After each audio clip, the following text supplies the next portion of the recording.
Hey gang, what is a crack-a-lackin'?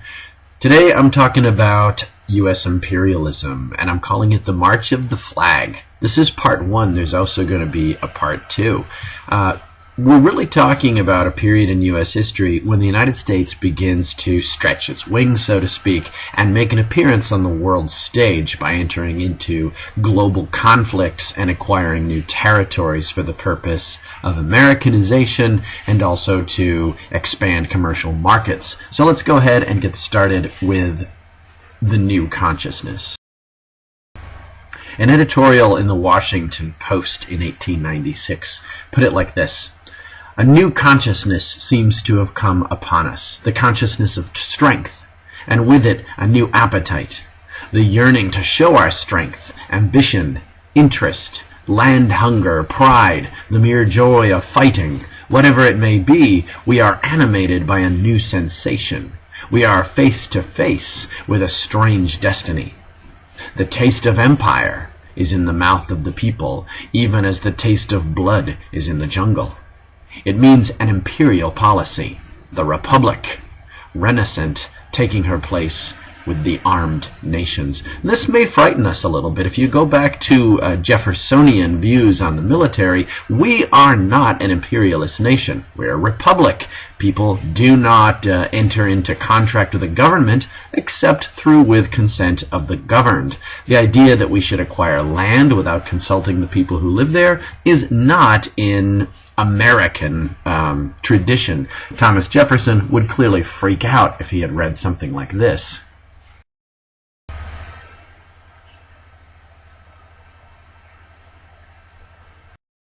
When the U.S. Department of the Interior conducted a census in 1890, it released an alarming statement. It said, up to and including 1880, the country had a frontier of settlement. But at the present, unsettled area has been so broken into isolated bodies of settlement that there can hardly be said to be a frontier line. Now, why is that so frightening? Why is this such cause for alarm? Well, the reason is because we Americans believe that we've always had a west to go to. We've always had a frontier to conquer. And when that frontier is suddenly announced to be gone, it threatens the very core of who we think we are. You see, without a frontier, what does this mean for the future Davy Crockett's of the American story? What does this mean for the future mountain men like Daniel Boone and Jebediah Smith? What does this mean for future Western pioneers? These characters and different reincarnations of these characters have always populated our popular mythology. What happens when there's no more frontier for Davy Crockett to conquer, or no more mountain passes for the mountain men, or no more western land for the pioneers to go out and settle? What does this mean for the American character? Because when we consider the American character, we think of ourselves as a pioneering, westering people. We have been moving west since 1607, since the time of the first Jamestown settlers. The American dream is always just over that hill, always just through that pass, just beyond that river. And there's always been more land to go through and more people to vanquish. And I know that sounds kind of scary, but the conflict between Native Americans has been a part of our national identity. So what happens when it's gone? Isn't the western pioneering cowboy spirit, isn't that the real America? And what of our civilizing mission? What about our mission to lesser peoples, so to speak, our manifest destiny? What about the real America whose dream it is to conquer from sea to shining sea? What happens when that frontier is gone? What happens to the explorers and the intrepid adventurers when there is no more frontier to conquer? And what happens to the poor pioneer, the safety valve? What happens when he no longer has an escape in the Western territories? What if it's all closed? And so in the Gilded Age and the Progressive Era, we have to ask ourselves, is this what we're left with?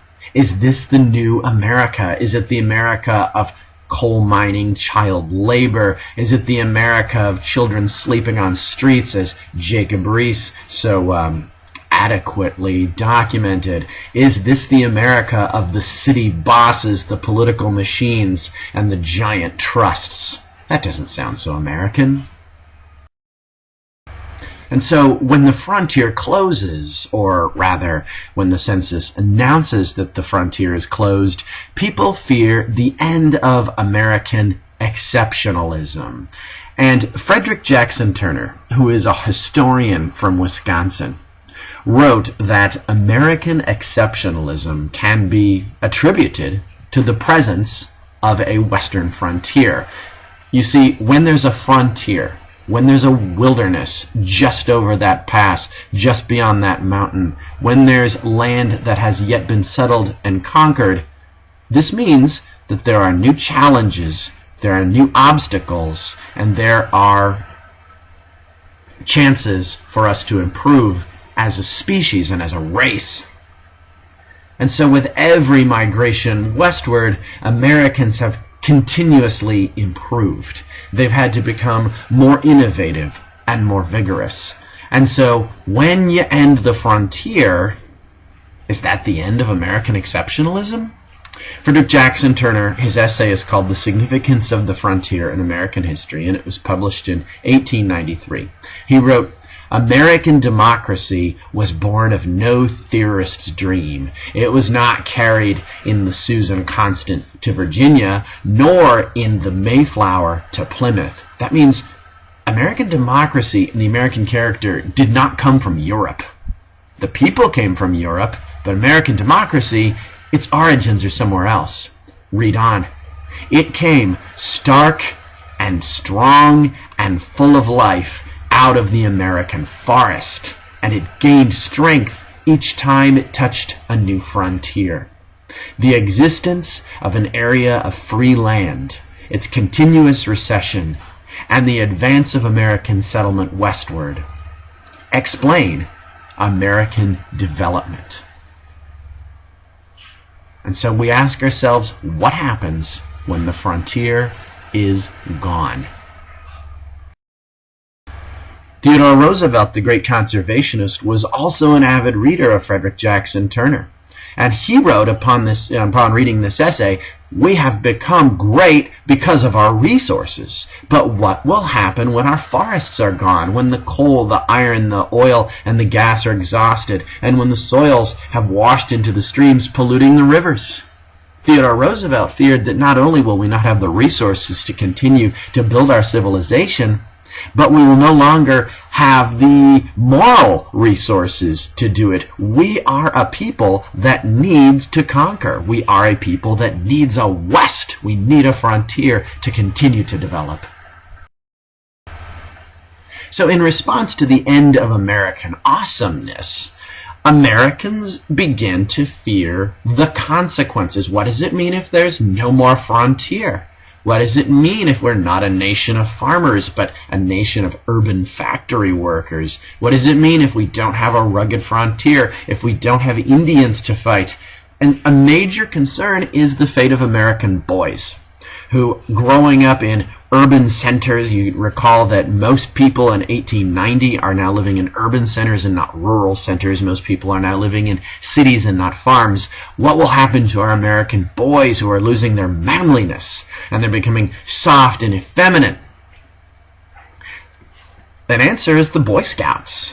The Boy Scouts actually have their origins in Great Britain, but by 1900, they have found their way over to the United States. The Boy Scout Handbook declares, "There was once a boy who lived in a region of rough farms. He was wild, with the love of the green outdoors, the trees, the treetop singers, the wood herbs, and the live things that left their nightly tracks in the mud by his spring well."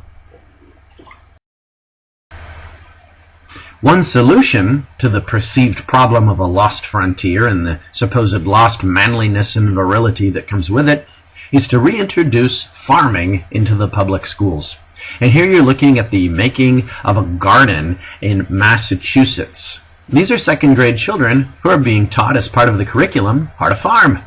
You see, these are urban kids. These are kids who don't live on farms. But somehow we connect something distinctly American with being a farmer. And so it's thought, well, in order to get these kids to learn their pioneer roots and to learn how to truly be American, we'll introduce farming into the public schools and hope that takes hold as part of the curriculum. Another solution is the city playground. You think, well, playgrounds are all over the place. I see one in my neighborhood. Well, not in the 1890s, they weren't. It was concrete everywhere you looked, not a wisp of green. And city reformers, these are progressive reformers, begin to think we need to start putting playgrounds in the middle of public school or public cities. We need to put these giant playgrounds places so children can run and play and do what they used to do when we were a nation of farmers and when we were a nation of pioneers. And so this one, I believe, is the first one that took hold in New York City. And of course, they're going to grow from there and become a standard feature of urban life. Also, progressive reformers, and you want to think this is taking place within the context of progressivism. Progressive reformers begin to demand changes to the very American landscape to try to preserve of what we think is being lost. National parks are established, forest reserves, city parks, and one of the examples is Memorial Park in Houston, as progressives began to demand more green spaces and more artificial earth, more or less, to try to preserve what we feel is missing. It is thought that manliness will be preserved by changing the habits of American boys, and so a number of groups organize as a response to a fear that the American boys are losing their manly character. And these are groups that you may recognize. The Sierra Club, the YMCA, which was also a refuge for immigrants and part of the social gospel, and the Boy Scouts are all responses to a fear that American boys are losing their manly character. Theodore Roosevelt was a huge proponent of what he called the strenuous life. That is, the life that is there to regain and reconnect young boys with their pioneer past, their imagined pioneer past. He gives a speech in Chicago in 1900 called The Strenuous Life.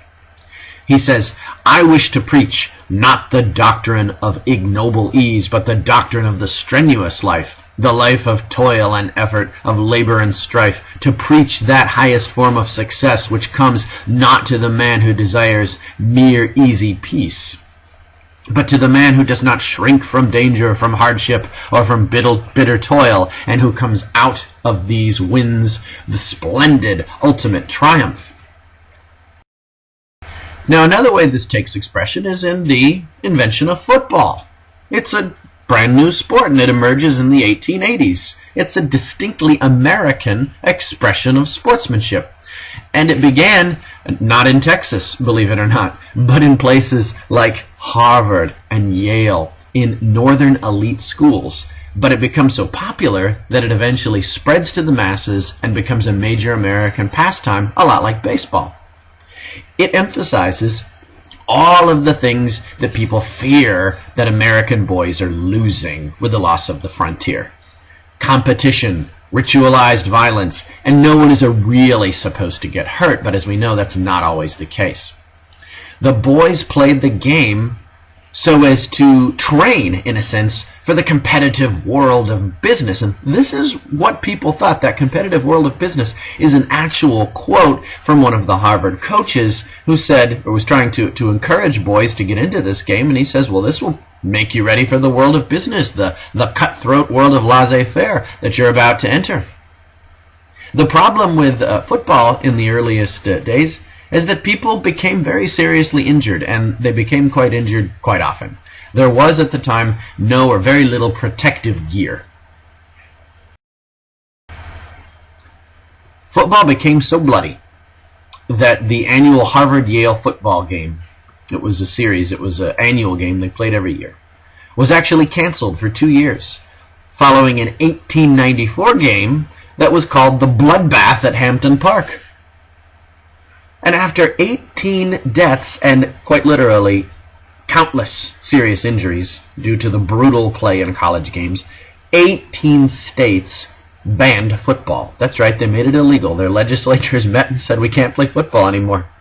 It was President Theodore Roosevelt who called upon college game leaders to, quote, save the sport. And he goes before Congress. And in a special White House commission, he gives testimony to the United States. He says, I believe in rough games and in rough manly sports. I do not feel any particular sympathy for the person who gets battered about a good deal so long as it's not fatal. So with that, the league sponsors agreed to reinvent the game and fund it again, but they said, but only if certain safety rules are observed. And then certain critics, of course, complained that, well, they ruined football as a game of manly combat. And of course, I'm going to call it out, that's absolutely true. Just look at Texas A&M.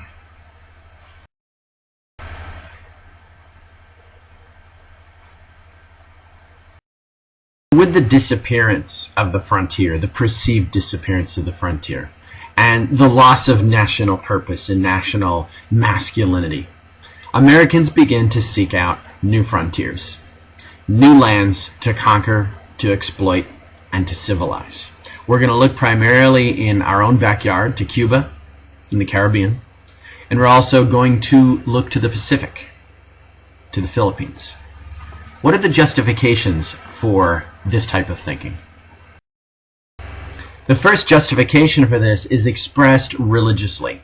You remember the Reverend Josiah Strong. He's a Congregationalist minister. That means the descendant of the Puritans. He publishes in 1885 a book called Our Country, which is an assertion of Christian and American supremacy in the language of social Darwinism. You may think that these things do not go together, the idea that Protestant Christians should speak in the language of Darwin, but in the 1880s and the 1890s, this was very much the case. It was thought of by many that American Christianity, or that Protestant Christianity and the American identity were synonymous, that one could not be an American without also being a Protestant Christian.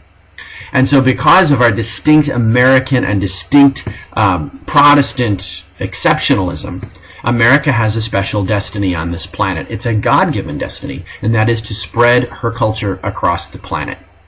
And you may think this sounds a lot like what we heard about in the 1840s when we were speaking of manifest destiny, when we looked to the edge of the Pacific and we said, there lies the American destiny, there is the land earmarked for Protestant Republican ideals. And this is another way of saying that, but we have a much broader vision now, and that is to spread our culture to the rest of the world. Now, this thinking, this social Darwinism wrapped in the cloak of Protestant Christianity, is appealing to a lot of people who want the U.S. to take a stronger role in international affairs. Already, this is the time of European imperialism, where the great nations of Europe are engaged in the great game, or the scramble for Africa or for Asia, and are beginning to divide up the rest of the planet amongst themselves. Josiah Strong writes in his book, Our Country, "It seems to me that God, with infinite wisdom and skill, is training the Anglo-Saxon race for an hour sure to come in the world's future. The lands of the earth are limited and soon will be taken. Then will the world enter upon a new stage in history, the final competition of the races. Then this race of unequaled energy, with the majesty of numbers and the might of wealth behind it, the representative of the largest liberty, the purest Christianity, the highest civilization, will spread itself over the earth." So there you have the language of the unmistakable language of social Darwinism. The stronger race is going to triumph over all the weaker races, and mixed with that and animating that is the language of Christianity, the purest Christianity, and of course by that he means Protestantism. Another justification is, of course, to follow the money. Making some money through the expansion of and taking over other lands isn't a bad thing. After all, American manufacturers who had been producing and producing and producing throughout the 1880s and into the 1890s are looking overseas for new markets for which they can export their goods. This would keep the American factory workers employed, and farmers, it would keep them producing, and so the whole thing is going to be great for the economy. And the major proponent of this imperialism, his name is Albert Beveridge. He's a Republican senator from Indiana, and he calls for American expansionism based on economic motives. He writes, "Today we are raising more than we can consume." He's talking about the farms. "Today we are making more than we can use." He's of course talking about the factories. "Therefore we must find new markets for our produce, new occupation for our capital, new work for our labor. As our commerce spreads, the flag of liberty will circle the globe, and the highway of the ocean, carrying trade to all mankind, will be guarded by the guns of the Republic." And that's a phrase that would make Thomas Jefferson roll over in his grave, the guns of the Republic. "And as their thunders salute the flag, benighted, that is, ignorant peoples, will know that the voice of liberty is speaking at last for them, that civilization is dawning at last for them." That's in Albert Beveridge's March of the Flag. A couple of things to notice here. He begins by talking about the economic motives for imperialism. We're raising more than we consume. We're making more than we can use. We need new markets, and we need new places to export our goods. But then he shifts in his rhetoric and he says, well, this will be good for the rest of the planet because look what will follow. The flag of liberty, American democracy, and all of the great things that we assume the rest of the world wants will welcome our version of civilization. And, not to fear, they will all be guarded by the guns of the Republic. If there ever was a phrase that Thomas Jefferson would find is just, it's an incompatible phrase. It's an oxymoron, the guns of the Republic. As their thunders salute the flag, then these ignorant people will know that civilization, we have brought it to them through American commerce. And another justification is, of course, the military justification of imperialism. It's for our own protection. Military strategists called for overseas bases to protect American interests. And the man you want to look to for this, his name is Alfred Thayer Mahan, Admiral Alfred Thayer Mahan, who publishes in 1890 The Influence of Sea Power Upon American History, in which he focuses on the British Empire. And he ends his history in 1776 for obvious reasons, because that's when the American Republic is according to him, assuming the place of supremacy on the planet. And he argues that all great nations have based their power on great navies. And so if the United States is to remain great, if the United States is to remain dominant on the world stage, she too must build a navy. He writes, having no foreign establishments, that is, naval bases across the planet, either colonial or military, the ships of war of the United States in war will be like land birds, unable to fly far from their own shores. To provide resting places for them, where they can coal and repair, would be one of the first duties of a government proposing to itself the development of the power of the nation at sea. So there's Alfred Mahan and his Influence of Sea Power Upon American History, arguing that we need naval bases for our ships, for our great armada, for the Great White Fleet, as Roosevelt will one day call it, to dock and to refuel and to repair and spring into action whenever we might need them. Well, there's our friend, once again, Teddy Roosevelt. Teddy Roosevelt voices what is on a lot of Americans' minds near the turn of the century when he says, I should welcome almost any war, for I think this country needs one.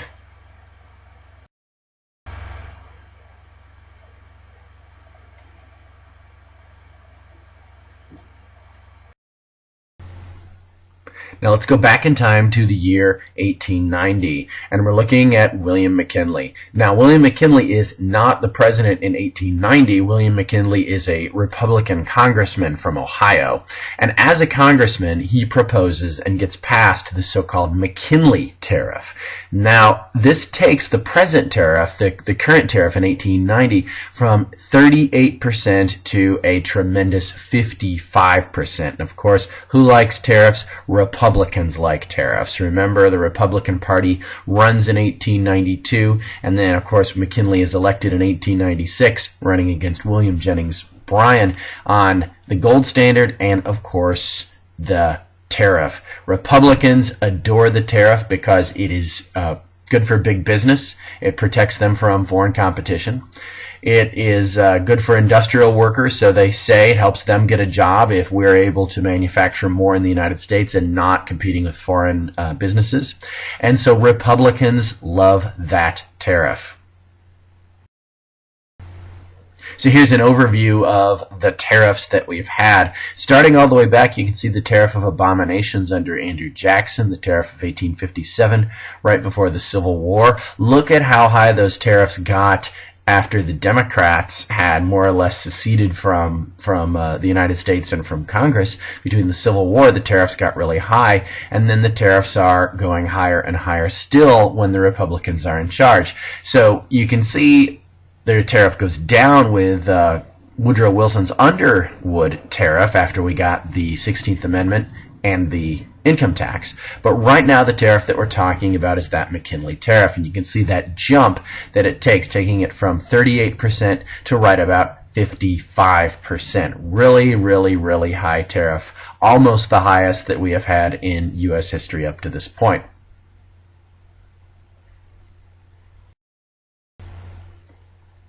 So we turn our attention now to Hawaii. And you're thinking, wait a minute, what does Hawaii have to do with tariffs? Well, you'll find out.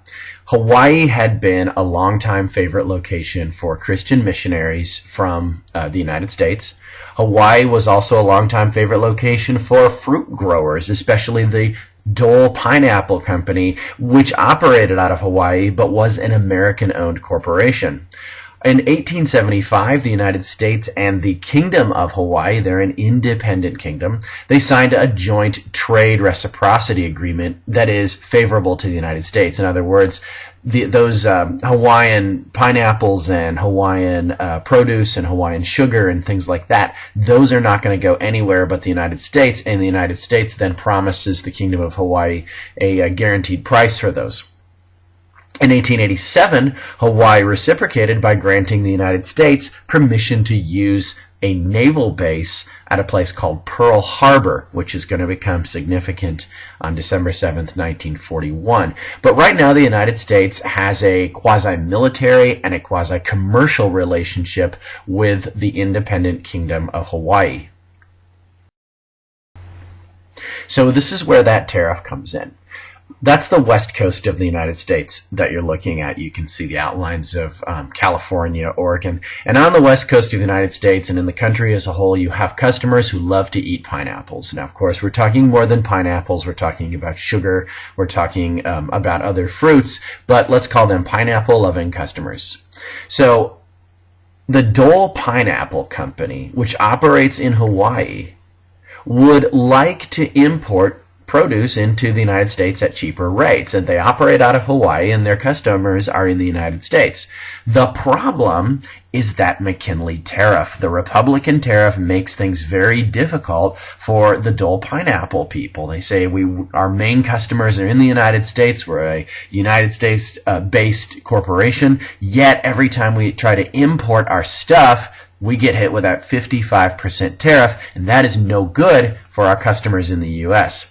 So Sanford Dole, the owner of the Dole Pineapple Company, makes a modest suggestion saying we should annex Hawaii. We should just add Hawaii to the United States. And at length what happens, I'm not going to go too much into it, is the Dole Pineapple Company, openly aided by the United States Army, essentially overthrows the Hawaiian monarchy, and Queen Liliuokalani, Hawaii's hereditary monarch, is deposed.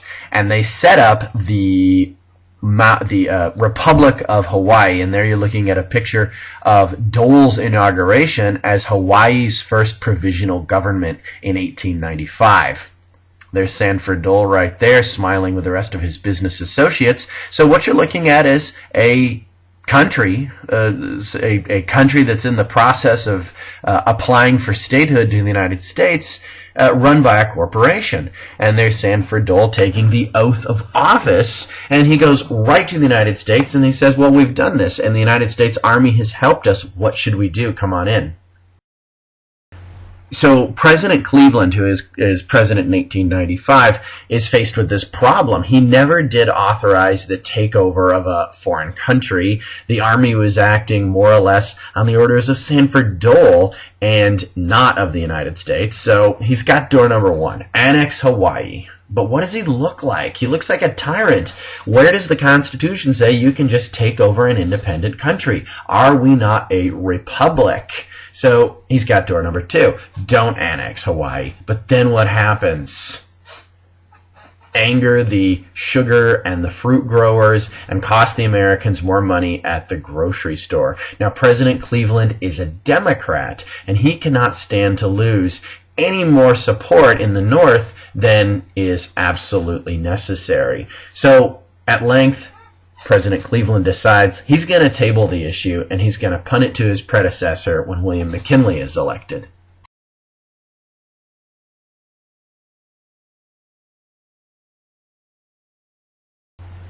Well, the Hawaiian issue is not actually going to be solved until the Spanish-American War, in which Congress votes to annex Hawaii out of military necessity. But that's still coming. So let's look down in the Caribbean right now. There's the United States, as you can see, and down just 90 miles away, no, this map is not to scale, is Cuba.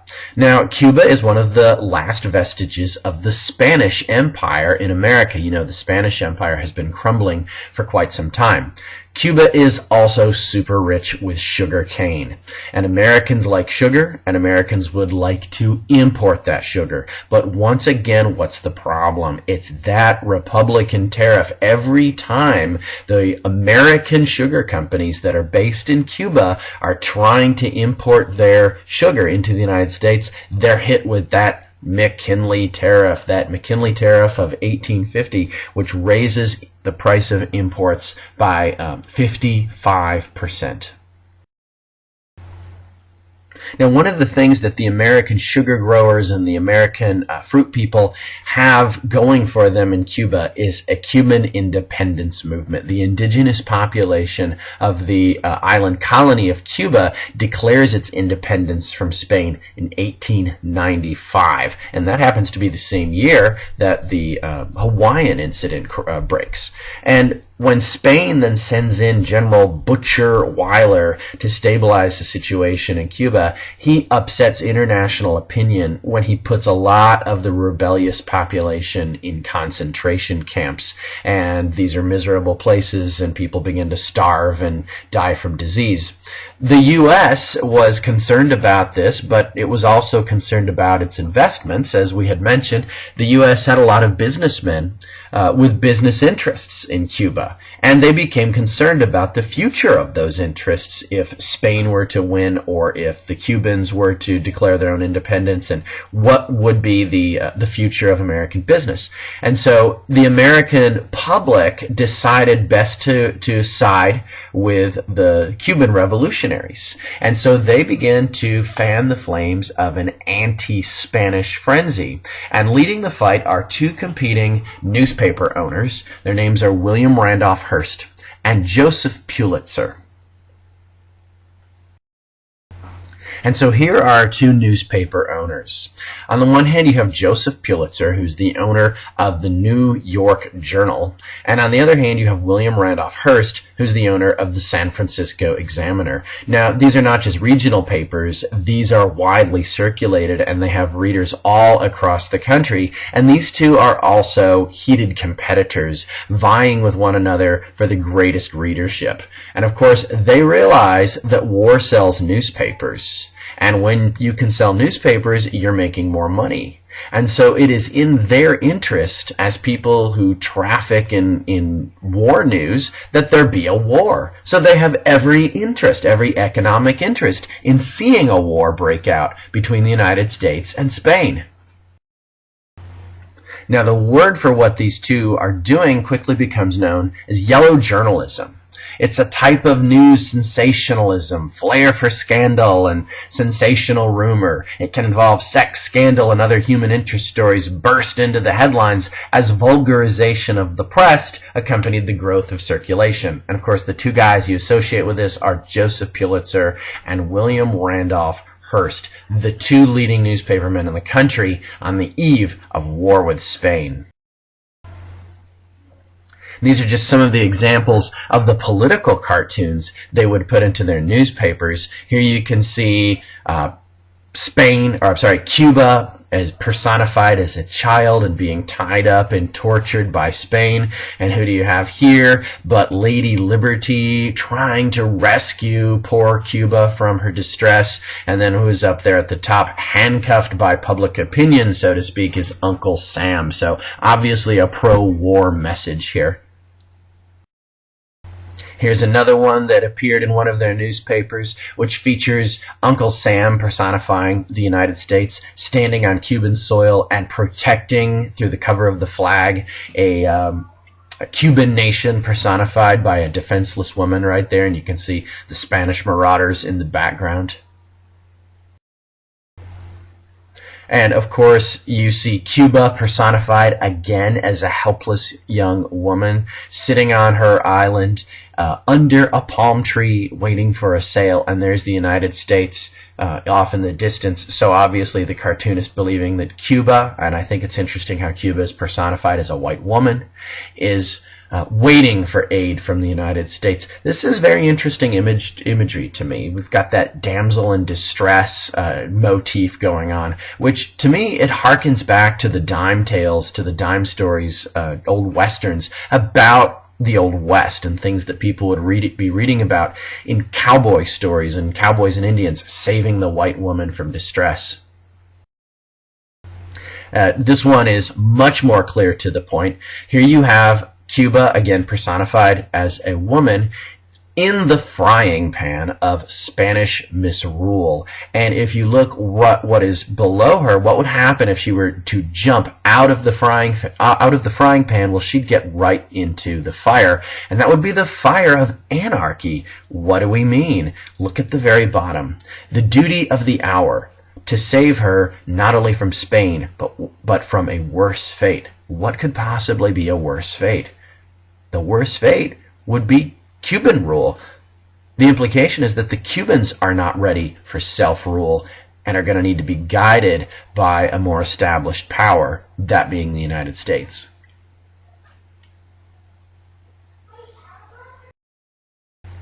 Well, the journalist William Randolph Hearst had sent Frederick Remington, who is an illustrator for the New York Journal. He had sent him to Cuba in order to capture some pictures and paint some pictures of what was going on down in Cuba. He wanted atrocities that he could put in his newspaper, and he was distressed when Frederick Remington reported, everything is quiet, there is no trouble, there will be no war, and I want to come home. In other words, he's saying, a lot of what we've been saying about the Spanish misrule and about these concentration camps and about the horrible conditions in Cuba, a lot of that is exaggerated, and I'm sorry to say, there's nothing to report here. And then goes the famous reply. William Randolph Hearst says, please remain, you furnish the pictures, and I'll furnish the war. In other words, you better come up with something because I need to sell some papers. And William Randolph Hearst gets what he asks for. Frederick Remington gives him some of the more sensational pictures of what is going on in Cuba. Here are the supposed concentration camps and the starving, malnourished children. Is there some truth to this? Yeah, of course, there's always some truth, but what reaches the American newspapers are greatly exaggerated. Here you have the Cuban mother holding her son as he's dying from Spanish misrule and disease in some concentration camp. And this picture by Frederick Remington is completely fabrication. It's totally made up. It's about how Spaniards are searching women on American steamers. And you can see drawn by Frederick Remington, and there's a naked woman standing there being inspected by these men.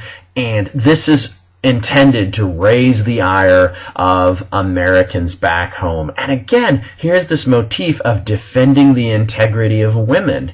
And Cuba is personified as a woman or as a child. And here you have this poor woman of Anglo descent, more very likely, who's being violated by these Spaniards on the high seas.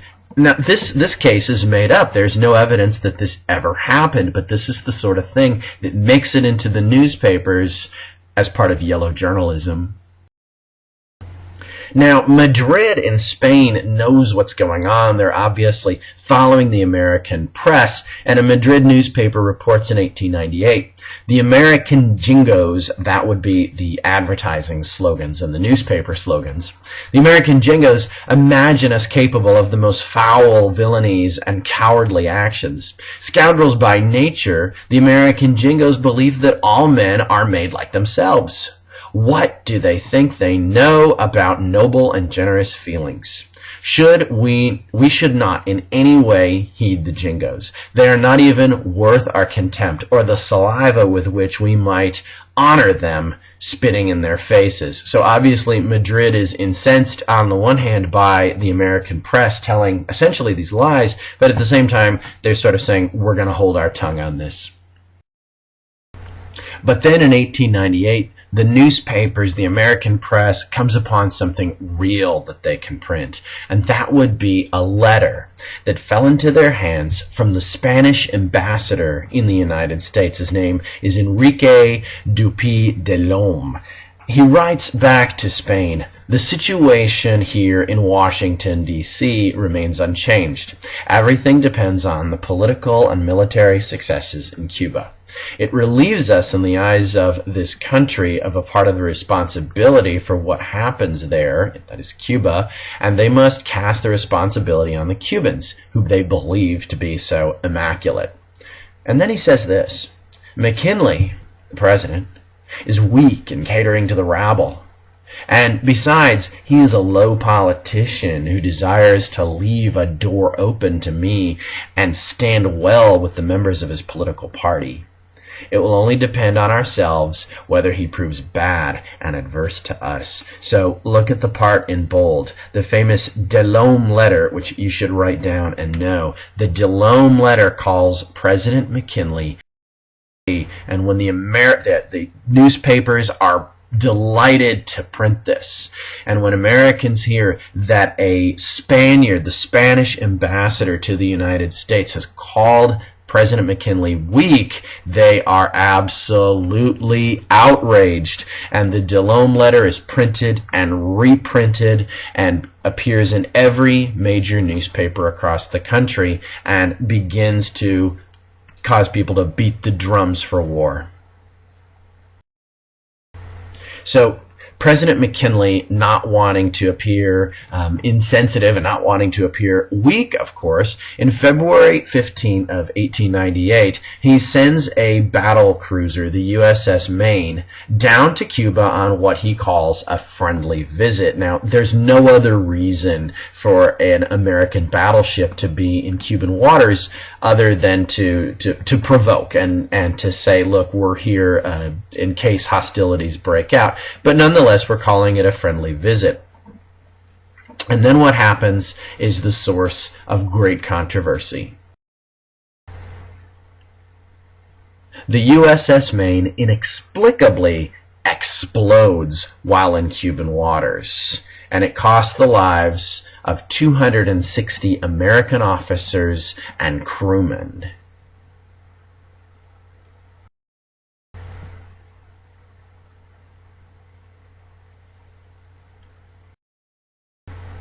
And so, immediately following the explosion of the Maine in Cuban waters, President McKinley has cause to ask Congress for war against Spain. And here is his war message. He says, first, in the cause of humanity, and to put an end to the barbarities, bloodshed, starvation, and horrible miseries now existing there, it is specially our duty, for it is right at our door, Second, we owe it to our citizens in Cuba to afford them that protection and indemnity for life and property which no government there can or will afford, and to that end terminate the conditions that deprive them of legal protection. Third, the right to intervene may be justified by the very serious injury to the commerce, trade, and business of our people. Fourth, the present condition of affairs in Cuba is a constant menace to our peace and entails upon this government an enormous expense. All these and others that I need not mention, with the resulting strained relations, are a constant menace to our peace and compel us to keep on a semi-war footing with a nation with which we are at peace. So this is McKinley's request for a declaration of war, and of course it passes, and so in 1898 the United States is at war with Spain. And I find this propaganda picture to be very interesting. Who do you see on the right and on the left? Those are American soldiers from the Union and Confederate soldiers from the South. And what are they doing? They're joining hands in friendship once again. And who is it that's standing there as the mediator of their friendship? It is an independent Cuba, and she is personified as a little white girl, has broken her chains. There she is. There's Cuba. See her? Well, the United States is going to go on the offensive immediately in this war. And there's going to be two theaters of operation, two fronts, if you will. The first one is, of course, going to be in the Western Hemisphere in Cuba. The second one is going to be in the Pacific, and that is to attack the Spanish naval bases in the Philippines. And here you have, once again, two patriots, the Cuban patriot and the American patriot, and they look very much the same, and that's intentional. They are shaking hands, and the American press paints this as a second war for independence. Here we have an American republic which is at last shaking itself free from the fetters of European imperialism, and who better to aid in that fight but the United States? So we'll turn to the first front, the first one that the United States is going to pursue in the Pacific. Theodore Roosevelt, who is the Assistant Secretary of the Navy at this point, is going to appoint Admiral George Dewey to conquer the Spanish fleet, which is stationed in the Philippines. Now, as a war measure, this is where the United States annexes Hawaii to use it as a naval base. So McKinley had punted it to the next president, and McKinley and then Congress authorizes the annexation of Hawaii as a naval base. This is where we're going to get full use of Hawaii and Pearl Harbor. The U.S. Navy easily destroys the aging Spanish fleet at what is called the Battle of Manila Bay in July 7. This was rather easy for the United States to do. The United States had been putting together a sizable navy for some time, and the Spanish, while they were an old world power, had an outdated navy that was primarily made of wooden ships.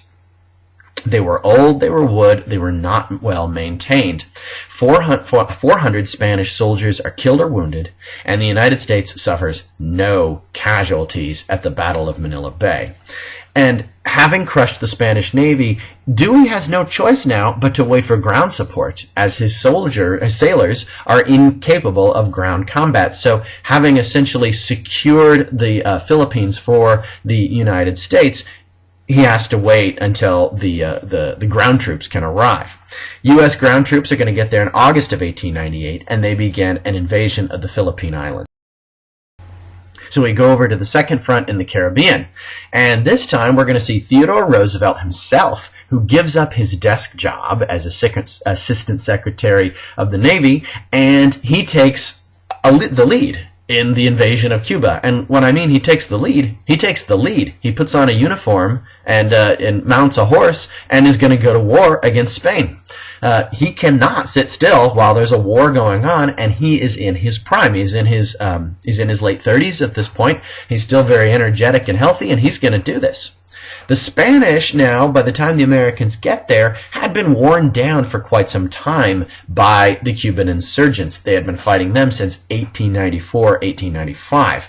The Americans, on the other hand, are fresh, anxious, and full of energy to conquer a new frontier.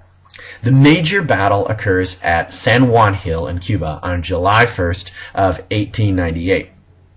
This is where Roosevelt is going to lead his troop, his regiment, called the Rough Riders, against a Spanish stronghold, and they win. And 3 days later, this brings about the Spanish surrender, and Cuba falls under the auspices of the United States, just as the Philippines had. And here's a picture of Theodore Roosevelt and his Rough Riders following the Battle of San Juan Hill in 1898. Notice how they're dressed as cowboys, ready to conquer the next frontier. The Treaty of Paris, which ensues, signed by the United States and Spain in 1898, is a very gloomy affair for Spain because it is curtains on their entire American and Pacific empire. Spain is going to give up Cuba, Puerto Rico, parts of the West Indies, the island of Guam, and the Philippines, all to the auspices, to the care of the United States.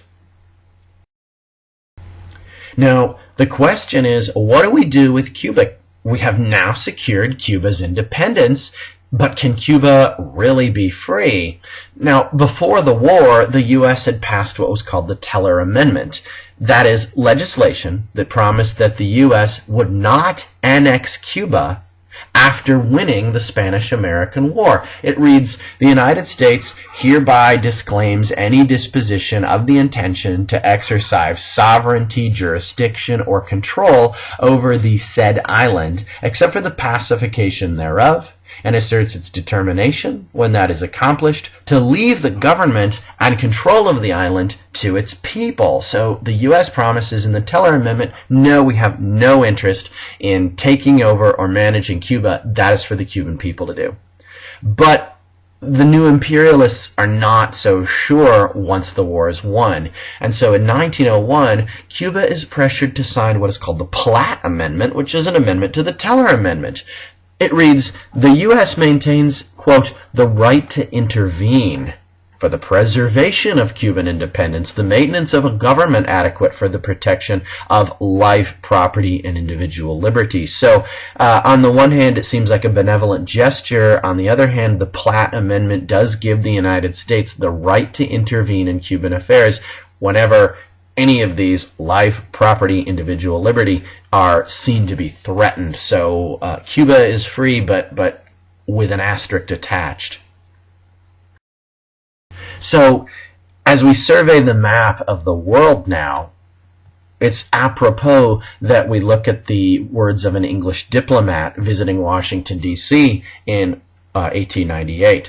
He says, "I have seen two Americas, the America before the Spanish-American War and the America since. And what has changed is America has now become an imperial power. And all of those flags are representing places where the American military presence is now firmly in place as a consequence of the Spanish-American War. The American empire is born." Now, one of the lingering questions about the American empire is the Philippines. The Philippines is a rather large and sizable territory and may prove difficult to govern. Henry Cabot Lodge, who is a Republican senator from Indiana, simply says to the Congress, "We cannot let them go." Now, Cuba, the Filipino freedom fighter, his name is Emiliano Aguinaldo, he had been fighting Spain for years before 1898. He was an insurgent, so to speak, who had wanted independence for the Philippines, and so when the United States shows up, he immediately welcomes them as liberators. So when they show up, when Dewey shows up with his battleships, he sees this as great, and he welcomes the U.S. as liberators and fought alongside them and aided them and collaborated with the U.S. commanders. Then, after the Battle of Manila Bay, it became clear that the U.S. was not about to leave, having secured Philippine independence. Well, why don't you just go home now? Thanks for your help, but we're not going to do that. So, Emiliano Aguinaldo then turns his guns on the United States troops and led a, quote, insurgency against them. So the question in the U.S. Congress is, can the U.S. just claim the Philippines? Are the Philippines just ours for the taking? Some people say, well, I'm not so sure. Republican Senator George Hord declared that no power is given to the federal government to acquire territory to be held and governed as permanent colonies or to conquer people and hold them in subjugation. Andrew Carnegie was horrified by the idea that the United States was just going to take over and claim territory in the Pacific, and he offers to step up and purchase Filipino independence for the price of $20 million. Then you have the American Federation of Labor Leaders, Samuel Gompers. He too is horrified by the idea that we're going to just take the Philippines, and he fears competition from low-wage Asian workers. Recall, it wasn't that long ago that we had banned all Chinese from the United States on the grounds that they would lower the working conditions and wages for American workers. And then you have the philanthropist Jane Addams, who ran Hull House, the writer Mark Twain, and the civil rights and many-time presidential candidate William Jennings Bryan. They all joined forces to form what's called the Anti-Imperialist League, arguing against the annexation of the Philippines. So this political cartoon dramatizes the situation. There's President McKinley, and the eyes of the world are upon him, as the cartoonist said. And at the top, what will he do? And look at how the Philippines are characterized. Look at how they are personified. As, again, a child, as somebody needing guidance, as somebody who is perhaps not fit for self-rule. And if we're to let them go, so to speak, they'll just go right back to Spain or to a fate far worse. Now, I like this one because this is William McKinley, again, with his foot on the Philippines, and look at how the Philippines are personified there. It's almost like a little animal in a grass skirt, looks to me. And the quote underneath it, is he to be a despot, and who is overlooking his shoulder? Who is providing the backdrop? Well, on the right, that's Caesar, and on the left, that's Napoleon. Two anti-democratic despots, two anti-democratic tyrants, and is William McKinley going to follow in the footsteps of Thomas Jefferson and the Republican, with a small r, leadership, or is he just going to join the ranks of another tyrant? Of course, there are those who are in support of the annexation of the Philippines. Chief among them is the Republican Majority Leader in Congress, Henry Cabot Lodge. In his speech, he says, "Our opponents put forward as their chief objection that we have robbed these people," that is the Filipinos, "of their liberty and have taken them and hold them in defiance of the doctrine of the Declaration of Independence in regard to the consent of the governed. As to liberty, they have never had it and have none now, except when we give it to them protected by the flag and the armies of the United States. The taking of the Philippines does not violate the principles of the Declaration of Independence, but will spread them among a people who have never known liberty." Now that's a very interesting construction or reconstruction of Thomas Jefferson's words. The idea that liberty is something that can be imposed on somebody. The idea that liberty can come at the point of a gun. He says it. The flag and the armies of the United States are going to be the instruments of that liberty, whether these people like it or not. At last, the President, William McKinley, comes to a decision regarding the Philippines. He decides that, yes, he will make the decision to put a bill forward or to support a bill in Congress to annex the Philippines and put them under the tutelage of the United States. He recalls his decision like this: "When I next realized that the Philippines had dropped into our laps, I confess I did not know what to do with them. I went down on my knees and prayed Almighty God for light and guidance. And one night late it came to me this way. that there was nothing left for us to do but to take them all and to educate the Filipinos and uplift and civilize and Christianize them, and by God's grace do the very best we could by them as our fellow men, for whom Christ also died. And then I went to bed and went to sleep and slept soundly. So look at President McKinley's justification for taking on the Filipinos. It's not economic, at least he's not stating that it's economics here. It's not military, at least he's not stating that here. Rather, he's stating that it's our job as Americans to educate the Filipinos and uplift them and civilize and Christianize them. The implications of this language is, of course, that he sees the Filipinos as uneducated, in need of uplift, in need of civilizing by American democracy. And it's interesting that he points out that it's our job to Christianize them, because something like 90-95% of the Filipinos are Roman Catholic. But it shouldn't surprise us by now that in the late 19th century, Roman Catholicism doesn't count as genuine Christianity to a lot of Americans, and apparently William McKinley, a Protestant, believes that as well. So McKinley says it's our job to essentially take the Filipinos and, well, convert them into the American way of thinking and believing.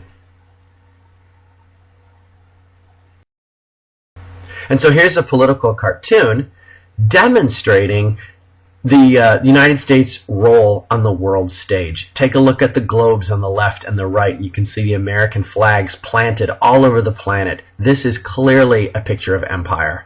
And then there's Uncle Sam, the American eagle, perched on his shoulder, and below him are all of the children, so to speak, all of the people under tutelage of the United States, all of the folks that we have now taken under our wing, and we will be educating and uplifting and civilizing and Christianizing and doing all of those things that William McKinley said we would be doing in the Philippines. It's a process that's known as benevolent assimilation. And so let's have a look at how our two political parties, the Democrats and the Republicans, are viewing the issue of imperialism as the election of 1900 gets underway in 1899. The Republican National Platform reads as follows. No other course was possible in 1898 than to destroy Spain's sovereignty throughout the West Indies and in the Philippine Islands. That course created our responsibility before the world to provide for the maintenance of law and order and for the establishment of good government and the performance of international obligations, and to confer the blessings of liberty and civilization upon all the rescued people. And so the Republicans take the stance that William McKinley took, obviously, is that it's the United States' job to act as the world's policeman, to establish law and order, and to protect good government, and make sure the rest of the world is behaving, and confer the blessings of liberty and civilization upon the rescued people. The folks that we have conquered or taken over, or however you want to look at it, are to be seen as rescued people. The Filipinos are not oppressed. They are rescued from their own barbarism. So let's look at how the Democrats see things. Well, as you might expect, the Democrats take the opposite opinion. The Democratic platform in 1900 reads, "We declare that to impose upon any people a government of force is to substitute the methods of imperialism for those of a republic." So the Democrats take a very dim view of what we're doing in the Philippines. "We assert," they go on, "that no nation can long endure half republic and half empire," echoing Abraham Lincoln when he says that we cannot endure half slave and half free. "And we warn the American people that imperialism abroad will lead quickly and inevitably to despotism at home." So the Democrats are opposed to it. Now, we might take a look behind these two platforms and look at their constituency, and we could ask why we think that the Republicans are for it and the Democrats are against it. Well, who are the constituents of the Republicans? We're still talking about gold standard guys, we're talking about big business people, and we're talking about high tariff people. And we're talking about folks who have an interest in expanding American markets, in finding new customers for American manufactured goods. Now, the Democrats, on the other hand, they tend to be, not always, but tend to be the party of the working man and the farmer and those who fear cheap labor. And they fear that adding the Philippines will simply, as Samuel Gompers feared, add to the influx of labor and the competition of cheap labor into the United States. Just as they feared the Chinese, well, now they're going to start fearing the Filipinos, and they're going to think that the Filipinos are going to compete with American workers. So I think both platforms declare one thing on the surface, but as always, follow the money, and you can find out where most of their parties and their interests are going to lie. Well, in the election of 1900, we're going to run, once again, the Republican William McKinley and the Democrat William Jennings Bryan. And you recall William Jennings Bryan, he ran in 1896. So this is kind of a repeat of the same election. And there you can see a political cartoon of William Jennings Bryan, and he's painting over his own sign, which you can read it there. It says the free coinage of silver. You can make out the 16-to-1, and he simply painted right over that imperialism. So William Jennings Bryan trying to paint out the old sign. And who wins? Well, it's William McKinley once again, but it's a rather close call. Take a look once again at the South. The South is continuing to vote Democrat no matter what the costs, but William McKinley is going to end up being the next elected president of the United States. The U.S. policies in the Philippines are going to be pretty bloody.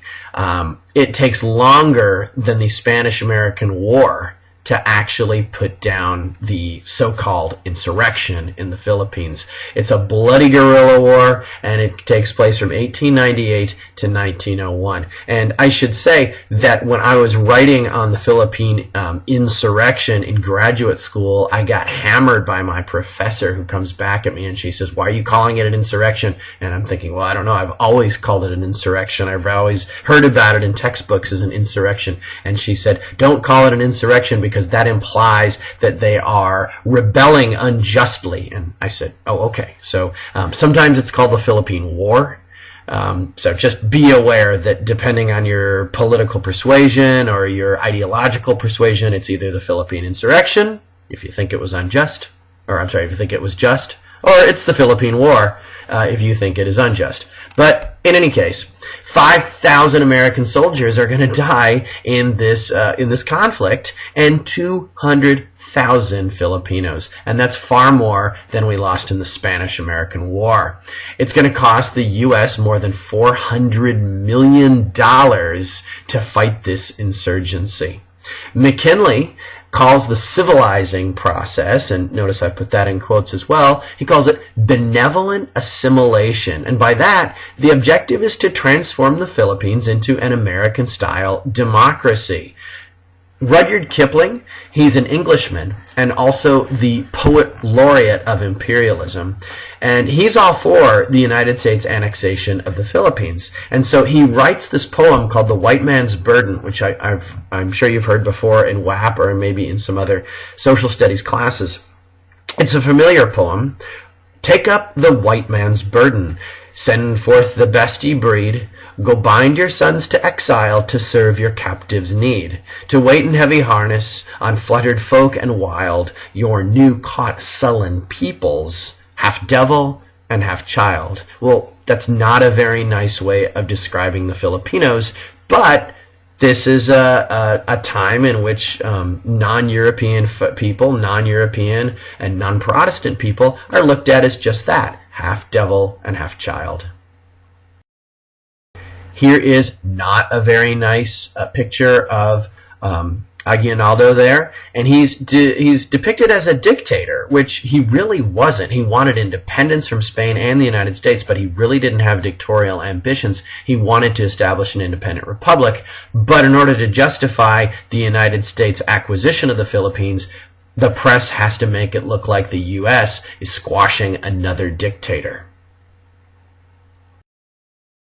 Now, I think this is a really interesting political cartoon, and it's going to take a while for you guys to deconstruct it.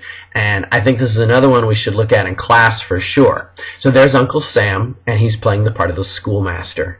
And look at the pupils. Look at his students down there. You've got the Philippines on the far left, Hawaii, Puerto Rico, and Cuba. And they're these recalcitrant children, and they're giving him these kind of rude looks. And then you have all of those people behind him that are sort of the more schooled and studied people. You see Texas, you see California. What are those? Well, those are the folks that have been, taken over in the past. And then look at the American Indian in the back there, and he's reading his book upside down. I wonder what that means. And then there's the Chinese guy standing outside of the school. He's not even allowed in. And look who's washing the windows. The poor black guy, right? So there's a lot of social commentary going on in this political cartoon. But let's take a look at what's on the chalkboard behind all of the students. Oh, I'm pointing those out. So what does this say? Let's take a good look. It says, the consent of the governed is a good thing in theory, but very rare in fact. England has governed her colonies, whether they consented or not. By not waiting for their consent, she has greatly advanced the world's civilization. The U.S. must govern its new territories with or without their consent until they have governed herself. So I think the question to ask is this a cynical cartoon? Is this a cartoon that is speaking out against imperialism and taking a dim view of imperialism? Or is it a cartoon that is in support of imperialism and saying, well, we have to do what must be done? Well, when William McKinley runs for the presidency for a second term in 1900, adding to the ticket Theodore Roosevelt, he makes a stark contrast between what it would look like to have gone democratic in 1896, and you can see on the left side it looks like a pretty bad situation. You'd have a run on the banks because of we'd go to the silver standard, and then look at that Spanish rule in Cuba, and it looks pretty grim. Now, look what it looks like on the right side, having gone Republican. There's a bustling industry, smokestacks are belching forth progress, a run to the banks rather than a run on the banks. That is, people depositing their money, which is a good thing. And then down in the right, American rule in Cuba. And this is seen as a good thing. American rule in Cuba. That's right. The American Republic now has colonies, for lack of a better word. And look at what it says down below. I'll enlarge it for you. The American flag has not been planted on foreign soil to acquire more territory, but for humanity's sake. So the imperialism enterprise, according to the Republican administration, according to William McKinley, is being done under the banner of benevolent assimilation. It's being done as a benevolent and humanitarian enterprise. This could not possibly be for money, but yes, it was. This could not possibly be to acquire territory, but yes, it was. So on the one hand, we know the reasons. This was to acquire markets. This was to acquire territory. But the rhetoric has shifted. The rhetoric makes it seem as if we are doing the world a favor by advancing the cause of civilization around the planet. And so with that, we're going to end the first study on imperialism. This is the end of part 1. And be sure to check out part 2, which, you're required to, so you have to.